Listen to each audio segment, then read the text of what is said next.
Okay, guys, I've been wanting to make another video about this case because I have been getting a ton of backlash and hate on social media, especially Facebook, being called a racist because I think that Carmelo was in the wrong here. And that's just simply not true, and y'all should know me better than that, at least if you've been following me and know me well enough. But I first want to give a few updates into this case. Now, I have been hearing from people on social media who are saying that Carmelo was in the right here and that this was self-defense.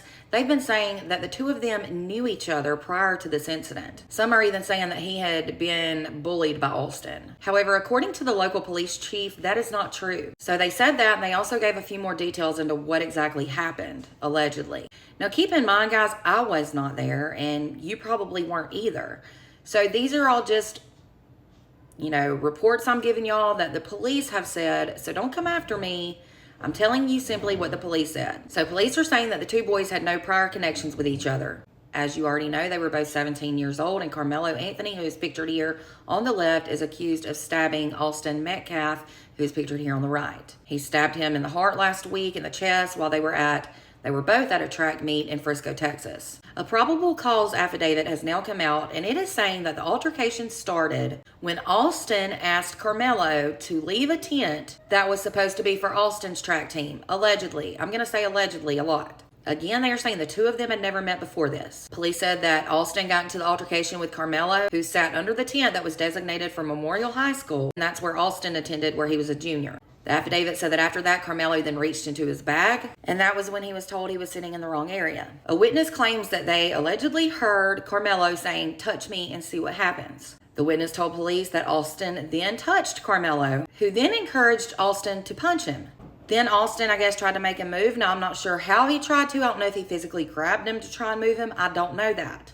But that's when Carmelo pulled out a black knife from his bag and stabbed Alston, and that was in his chest before he fled the direct area. When Carmelo was detained, it was said he asked police if that would be considered self-defense. Now, his attorney is saying he has no reason to disbelieve that it was self-defense, but that he needs to develop more facts and talk to more people and find out exactly what was going on before he makes any statements about what he personally thinks happened. Carmelo is currently still behind bars on a $1 million bail. Another thing that the Frisco Police Department is doing is giving warnings to the public about social media rumors. For example, one rumor they're saying that is simply not true is that Alston died from an overdose of like ecstasy or Molly or MDMA or something. That is false. He died because he was brutally murdered. Also, people are calling this a mutual combat altercation and saying that Alston sucker punched Carmelo. That's not true either. The police chief is also saying that it is rumor that Alston smashed Carmelo's phone on the bleachers. Another thing I'm seeing reports about is the fact that both of these families have GoFundMe pages, and people don't agree with that. Carmelo is for legal fees.